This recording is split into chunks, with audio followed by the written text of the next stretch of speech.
Good afternoon. My name is Keandra McLean, and I want to take this time out to say thank you for listening to my proposal report. I've been doing the research and looking at our proposal when it pertains to Rocky Road District School. And they're not any different from any other district school. We all have had a time where our scores have been low, lawsuits have been there, and things just haven't been lining up. But I feel like with a clear vision and the right can-do attitude, anything is possible. And raising these test scores is possible, and it will happen. Of course, there have to be some things implemented and places, and things have to be changed. But once we all work together, I'm pretty sure it can happen. First thing that has to happen is our administration has to look at all our data. Data doesn't lie, and data is important when it comes to figuring out what is the best way to go in reaching our students at where they are and bring them to the level that we need to have them. When I think about the data, we should focus on their attendance, their previous scores, and their cognitive ability, because it's unfair to look at data and not look at their cognitive ability, and we see that students are in our lows. We try to push them to the highs when the goal is to push them above to where they are. Once we looked at that data, there should be a team developed. Within this team, the focus has to be what is the best desired goal to reach these answers, or should I say these TEKs, I like to say, for the school I work at.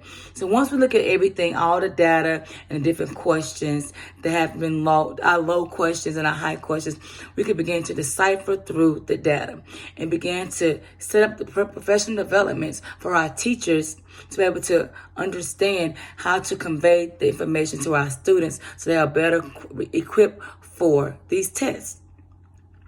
Once we get the data and we get our team set up, our teachers have to do professional development. And I mean a lot of professional development. Staff meetings, professional development. Once a week, professional development. Having our teachers, we have our grade level professional developments, our subject professional developments, and we need to have our mentors to help those who are struggling in these areas, and use our resource teachers because they are very viable in this process. Meeting with our resource teachers once a week will help us determine what we're doing good. We can have a reflection moment, and we can say, well, that assignment went well. They understood that better or they didn't. Once we have these professional developments, we're now able to model it for our students. And when I mean by model it, we're able to ask them to think aloud, is what I like to say. We think aloud, we give them information to show them. We give them the tools and the strategies on how to be effective when answering these questions. We first off have to give them a multiple choice and ask them, does this question have anything to do with this? They say no, then we mark that out. Then you get rid of your distractor question. And the way you get rid of your distractor question, so we have our cite evidence. We cite evidence, we annotate it, and we go back and we look at it. Once the students have these strategies together, that's half the battle. The next thing is our funding. We have 3 different places our funding comes from. We have our public tax base, our grants, and our foundations.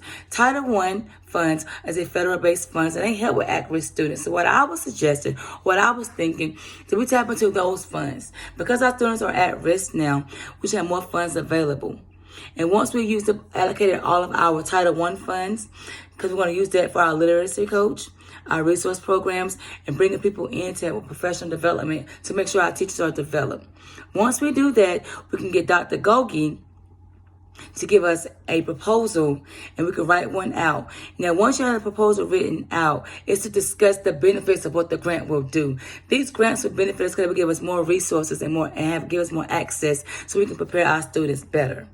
Once we have access to that and it becomes a stable and it's ongoing, then the funds are already there and things are set up. I believe that we set up and we stick to this plan that's been implemented, that our students will be successful. And according to every student that succeeds at, they'll be successful within 5 years, and the scores will go up and go higher and go higher. And before you know it, we'll be showing our same plans to other schools that's going to need this help. But together it has to be a team effort from the admin down to the last student, and together we will succeed. And I know that we can do these things, and with proper professional development, our school will be successful. Thank you.